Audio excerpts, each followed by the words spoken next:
Yeah, that's kind of what I rely very heavily just on observation and reason when I'm thinking about something new. Hmm. But my general experience with AI in in what I've seen it do,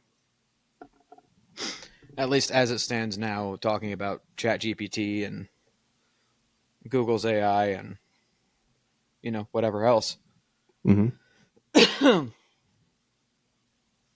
it just seems like you ask it a question and it brings back search results that answer the question, or it goes and it searches the whole internet and it takes information from multiple different sources and just compiles them into one answer for you, which just seems like a more efficient and probably more complex version of just typing in a couple of keyboards and it bringing up a couple of sites. Now, this might be jumping ahead just a little bit, but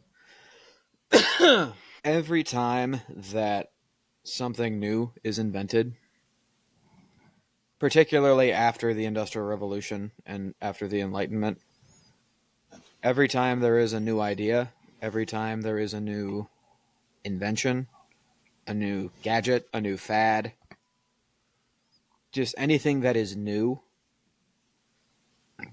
there is this tendency because it's new and exciting, and particularly because we think of ourselves in an evolutionary mindset and we think that we need to constantly elevate as a race when we're elevating everything except what should be elevated, which is the soul. Hmm. There's a tendency, it seems to me, and there always has been. Every new technology is first invented, then it's used for a little bit, and then it is immediately abused. Now people see it, and then they immediately just slam the pedal to the floor, and they chug right forward without caring at all about what's in their way, what they might be tearing down. And I think with AI, and particularly because of the internet, there's more and more people that are aware that this happened in the past. And I think with AI, there's a lot of people who are afraid of that happening. Not so much that AI is going to be this big scary monster that it takes over the world and uploads itself into everybody's homes and makes everything, it makes all your appliances short circuit and it blows up your house and whatever. There aren't too many people that are afraid of that happening, I don't think, but there's a lot of people I think that are afraid of this just, oh, we're just going to put the pedal to the floor. And we're just going to use this new technology in literally any way that we can think of. And some examples of that I can think of off the top of my head. Did you hear it was a month or so ago, or maybe a little bit longer, there was a big story about a guy who had proposed to an AI.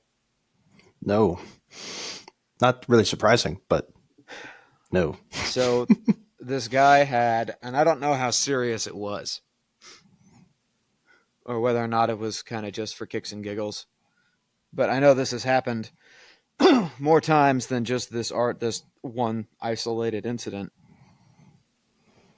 Apparently, this guy wound up using this AI so much, and it had this relaxing female voice, that he finally just asked it to marry him, and it said yes.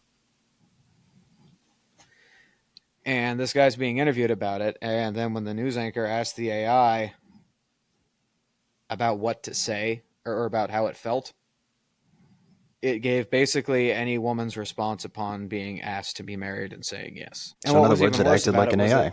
what was even worse about it was that this guy already had a human wife. Oh wow. He had a wife and a child. And then the wife starts blaming herself for not giving him enough emotional validation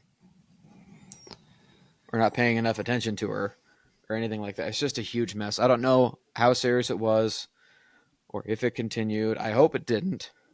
But that is one example of things going horribly wrong with AI. Because I remember when Siri first became a thing. Like when Siri first became a thing, basically, I remember older folks' reactions being, well, Google was bad enough, and now you just made it even easier to search for things.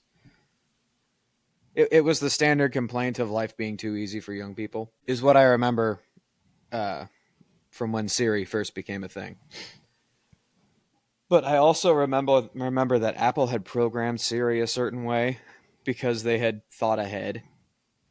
They had programmed Siri a certain way so that if you asked Siri to marry you, her response was, "I'm sorry, I don't think you're my type." And then she just and then that would be it. So when I look at the example of that guy, who proposed to the AI, like you said, I mean, yeah, the first thought in my head is basically what a pathetic excuse for a human being. And then my more charitable side kicks in and basically says, yeah, he needs help. He needs therapy. Yeah. If it was serious, that's an actual serious mental issue, and he either needs a psychologist or an exorcist. It's one of the two things. Mm-hmm. But it There's a speaks to serious the problem potential there. dark side of this. I mean, absolutely, like you said. And there's also this something of a trend happening where families who have lost someone, I don't know if it's a company that's doing this or if it's or whatever it is, that families who have lost a family member are using AI to create basically a simulacra of that family member. Like I remember several months ago, and basically they feed this AI uh, images and video and audio recordings of this person so that it can do its best to imitate the person. Just basically with a moving picture with the whoever's that person's voice is coming out of it. I remember a few months ago there was this I think this murder case in Arizona where the family of the victim had used AI to basically create a video message of the victim forgiving the perpetrator. And apparently it's become a thing where that people are doing this to cope because just a couple of weeks ago, I forget what his name is. he was a CNN news anchor a long time ago. He interviewed an AI that was modeled off of a kid that had been killed in the Parkland school shooting. And apparently this AI had been created by this kid's parents as a method of coping. And it was basically a picture with ChatGPT attached to it, so you ask it a question and it answers. But I don't know what they've fed this picture, what they've fed this AI. Whether it was just like his face and his voice and a little bit of his personality,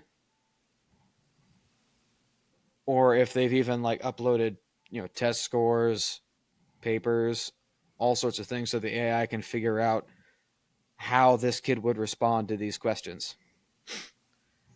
And it was the typical thing is that this news anchor asked this kid, what would you do about gun laws? And then this kid responds with, that is a great question. I would propose for stricter gun control and common sense and blah blah blah blah. Mm-hmm. Basically, it just spouted all of the liberal talking points that he fed it. But Celeste, please go back to bed. Now she wants to see mommy. But like I was saying, Parkland school shooter AI thing. yeah. So this basically it was an entire interview of this reporter interviewing this AI pretending to be a 17-year-old kid, which at the best possible way to view that is as a horrible abuse of technology. Yeah.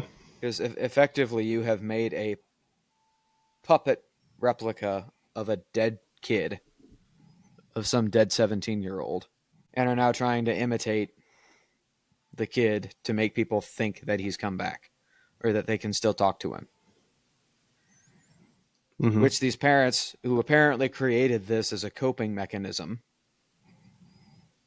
seriously need help. Apparently, there was a thing a while back of Twitter's AI assistant going on a Nazi rant. I didn't look too much into that. I just know that it blew up the headlines and a lot of people were talking about it. Or X, excuse me. Not Twitter anymore. But basically that it's AI went into a full-on Nazi rant, and that it was basically talking about how the Jews need to be eliminated and all of that. So whether Yeah, or not not the that was best PR. actually the AI or some hacker that was having a fun time, I don't think anybody's actually fully sure yet. But because AI is this incredibly, incredibly advanced, and it's not even really AI in the way that well, in a way, it is AI because it's an artificial intelligence Hmm. that is just an incredibly advanced way of gathering information from various sources and presenting it back to whoever has asked it. I guess the question at that point is, how do we make sure that it's gathering information from the right sources It's hard to and say. not going on Nazi rants because apparently it found an ebook copy of Mein Kampf and decided to use that as a source. And what is the proper response when people are basically making computerized puppets of their dead relatives Hmm. for AI to imitate?